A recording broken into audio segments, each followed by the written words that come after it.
ఓట్లు వేశారో ఆ ప్రజానికి రుణం తీర్చుకోవాల్సిన బాధ్యత మా మీద ఉంది. రాష్ట్రంలో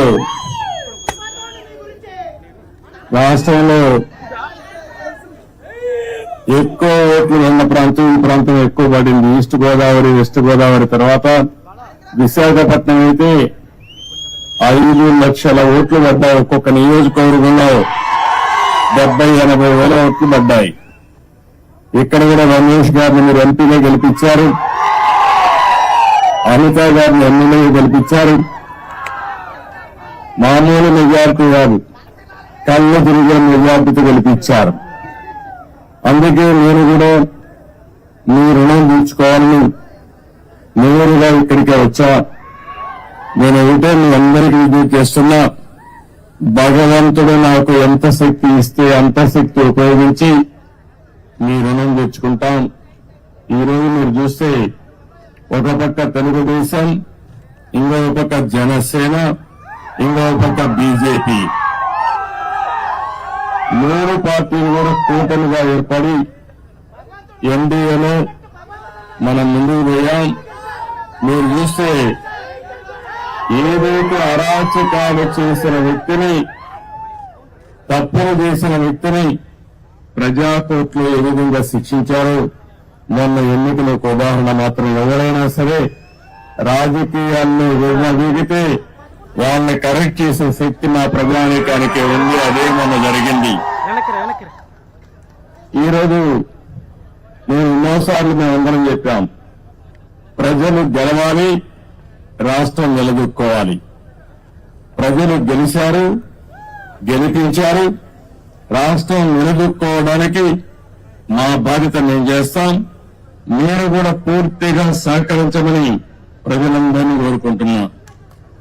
ఇటీవల 3 వాస్తవ పత్రాల్ని, ఏవైతే వైట్ పేపర్లు 3 పబ్లిసైజ్ చేశాను నేను, అందులో పోలవరం కూడా ఉంటుంది.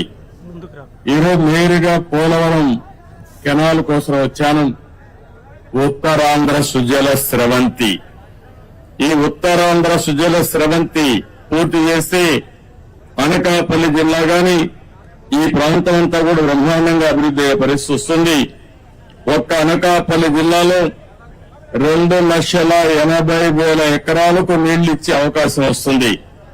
త్రాగునీటి సమస్య పూర్తిగా పరిష్కారం చేసే పరిస్థితి వస్తుంది. మీరు ఒక్కసారి చూస్తే నేను ఆ రోజు పనులు చేసిన 5 ఏళ్ల మునుపు ఎక్కడుందో అక్కడే ఉన్నాయి, వేసిన గొంగలు అక్కడే ఉంది. ఏం తమ్ముళ్ళు ఒక్క ఇటుకేమైనా పని చేశారా అని మిమ్మల్ని అడుగుతున్నా. ఏమన్నా ఎక్కడైనా ఒక తట్ట మట్టి వేశారా అని నేను అడుగుతున్నా. వీళ్ళు చేసింది గోతులు దిగారు, గుంతలు తీశారు. బాగు చేయలేదు కానీ గుంతలు తీసే పరిస్థితికి వచ్చారు. ఈరోజు మీరందరూ ఆలోచిస్తే Uttarandhra Sujala Sravanthi left main canal 214 కిలోమీటర్లు రావాలి. ఇప్పుడే దీనిపైన మీరు ఒకసారి చూస్తే పోలవరం నేను 72% ఆ రోజు పూర్తి చేస్తే ఈ దుర్మార్గులు వచ్చి 72% పూర్తి చేసిన డయాఫామ్ వాళ్ళు పూర్తయితే దాన్ని గోదావరిలో కలిపేశారు. కాఫర్ డ్యాములు డ్యామేజ్ అయినాయి. 2021 జూన్కు నీళ్లు రావాల్సిన పోలవరం ఇప్పుడు ఎప్పుడు వస్తుందో చెప్పలేని పరిస్థితి తీసుకొచ్చారు. ఏదేమైనా పోలవరం ఈ రాష్ట్రానికే ఒక వరం. ఉత్తరాంధ్ర సుజల స్రవంతి పూర్తి చేసుకుని పోలవరం ద్వారా గోదావరి నీళ్లు మనం తెచ్చుకోగలిగితే ప్రతి ఎకరాకు నీళ్లు ఇచ్చే అవకాశం వస్తుంది. కరువు అనే సమస్య ఉండదు. అందుకనే ఈరోజు ఇక్కడికి వస్తానని ఒకటే ఆలోచించాను. పురుషోత్తపట్నం లిఫ్ట్ ఇరిగేషన్ పెట్టాం. ఇంకో పక్కన అక్కడనే పుష్కర లిఫ్ట్ కూడా ఉంది. 2 లిఫ్ట్లు చూస్తే పోలీస్ అరవాల్సిన పని లేదు. ఆ లీడర్స్ పంపి అక్కడ నిలబడుకుంటారు. మీరు అనవసరం గొడవ చేయొద్దండి. మనకు ముందు పార్టీ వాళ్ళే ఉండేవాళ్ళం, ఇప్పుడు అదనంగా గవర్నమెంట్ పోలీసులు కూడా ఉంటారు. మన లీడర్స్ జాగ్రత్తగా ఆర్గనైజ్ చేసుకోండి. ఈరోజు నేను ఇక్కడికి వచ్చినప్పుడు చూశాను. నా ఆలోచన ఏంటంటే గోదావరి నీళ్లు అనకాపల్లి జిల్లాకు రావాలి. గోదావరి నీళ్లు వస్తున్నాయి కానీ విశాఖపట్నం పూర్తిగా తాగేదానికి కానీ పొలాలకు కానీ నీళ్లు ఇచ్చే పరిస్థితి రావాలి. అందుకే ఈ రోజు కూడా పోలవరం పూర్తి కావాలంటే కొంచెం సమయం పడుతుంది కానీ అది పూర్తయ్యే లోపల పురుషోత్తపట్నం పుష్కర లిఫ్ట్ ఇరిగేషన్ల ద్వారా ఒక 2,500 క్యూసెక్స్ ఆఫ్ వాటర్ ని ఈ ప్రాంతానికి తీసుకొచ్చే అవకాశం ఉంది. అందుకే దీనికి ప్రాధాన్యత ఇస్తాం. ఇక్కడైతే అక్విడెట్ నేను చూశాను, ఈ అండర్ పాస్ కూడా వేయాలి. ఈ రెండు కూడా వార్ ఫుటింగ్ మీద ఈ రోజే టెండర్లు పిలిచి పూర్తి చేసే బాధ్యత ఇంజనీర్లకు అప్పచెపుతున్నానని చెప్పి కూడా నేను మీకు తెలియజేస్తున్నాను. కాలయాపన లేదు, ఇమ్మీడియట్ గా చేయాలి. అదే మరిగా వచ్చిన డబ్బులు అక్కడక్కడ అరాకొరా ఖర్చు పెడితే పనులు పూర్తి కావాలంటే చాలా సమయం పడుతుంది. అందుకని ఒక 800 కోట్ల రూపాయలు ఖర్చు అవుతుంది 93 కిలోమీటర్స్ వరకు పూర్తి చేసుకుంటే. దీనివల్ల దగ్గర 1,00,000 ఎకరాలకు ఈ అనకాపల్లిలో నీళ్లు ఇచ్చే అవకాశం వస్తుంది.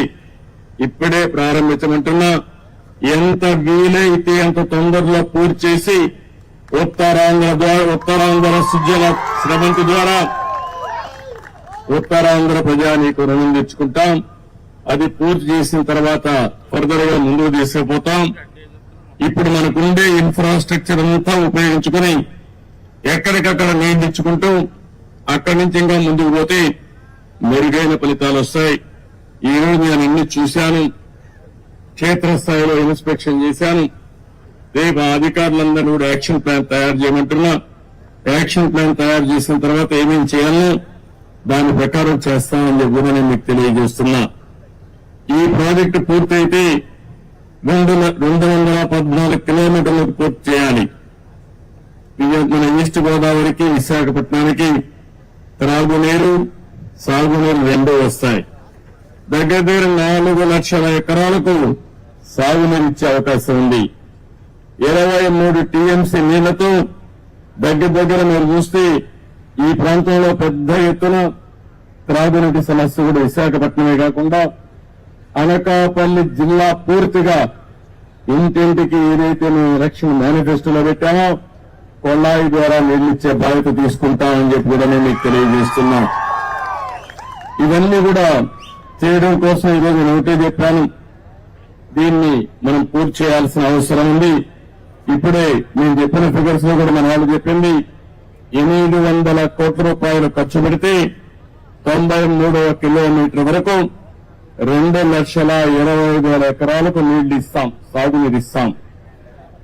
2,20,000 ఎకరాలకు ఈ జిల్లాలో నీళ్లు ఇవ్వగలిగితే నా జన్మ సార్థకమైనట్టు అవుతుంది. అది కూడా మొదటి విడతలు ఫేజ్ 1. అక్కడి నుంచి ఫేజ్ 2కు తీసుకెళ్తాం. ఈ ఉత్తరాంధ్ర సుజల స్రవంతి వంశధార వరకు వెళ్తుంది. వంశధార గోదావరి, కృష్ణ, పెన్నా నదుల అనుసంధానం చేసి ఈ రాష్ట్రంలో కరువు లేకుండా చేయాలనేది ఎన్డీఏ అభిష్టం అని చెప్పి కూడా నేను మీకు తెలియజేస్తున్నా. ఇక్కడే షుగర్ ఫ్యాక్టరీ విషయం కూడా చెప్పారు, వాళ్ళకు కూడా హామీ ఇస్తున్నాం. 3 షుగర్ ఫ్యాక్టరీలు ఉన్నాయి. ఆ 3 షుగర్ ఫ్యాక్టరీలు కూడా పడకేసే పరిస్థితికి వచ్చింది. ఆ అసమర్థ ప్రభుత్వం ఏమాత్రం ఆలోచించలేదు. దీనివల్ల కూడా ఇబ్బందులు ఉన్నాయి. నేను అందుకని ఈ మధ్యకాలంలో మనం చూస్తే షుగర్ ఫ్యాక్టరీస్ లో కూడా చక్కెర కొనే వాళ్ళు తగ్గిపోయారు. ఎందుకంటే ప్రతి ఒక్కరికి బాడీనే షుగర్ ఫ్యాక్టరీగా తయారైపోయింది. కాబట్టి చక్కెర కొనే వాళ్ళు తగ్గారు కానీ ఎథనాల్ తయారు చేసుకోవడానికి ఉపయోగపడుతుంది. ఇది సస్టైనబిలిటీ ఉండాలి, రైతులకు న్యాయం జరగాలి, రైతుల భాగస్వామ్యంతోనే పనిచేయాలి. అందుకని ఇక్కడే పార్లమెంటు మెంబర్ రమేష్ ని, అదే మరి వనిత గారిని ఇద్దరిని చెప్తున్నా, ఇక్కడే ఎమ్మెల్యేస్ కూర్చొని వర్కౌట్ చేయండి. రైతులకు న్యాయం చేయడం ఎన్డీఏ ప్రభుత్వం యొక్క మొదటి కర్తవ్యం, అది చేస్తాం. అదే సమయంలో ప్రతి ఒక్కసారి మీరు మా షుగర్ ఫ్యాక్టరీ పోయింది, రైతులు అన్యాయం అయ్యాం, ఉద్యోగస్తుల జీతాలు లేవని చెప్పే పరిస్థితి లేకుండా శాశ్వతంగా ఈ సమస్యకు పరిష్కారం చేయాలనుకుంటున్నాం. అది చేసి చూపిస్తానని కూడా మేము మీకు తెలియజేసుకుంటూ, ఇంకా ఈ రోజంతా ఇక్కడే తిరుగుతున్నా, ఇక్కడి నుంచి భోగాపురం ఇంటర్నేషనల్ ఎయిర్పోర్ట్ దగ్గరికి వెళ్తున్నా, మెట్రిక్ జోన్ కు వస్తున్నా. ఈ జిల్లా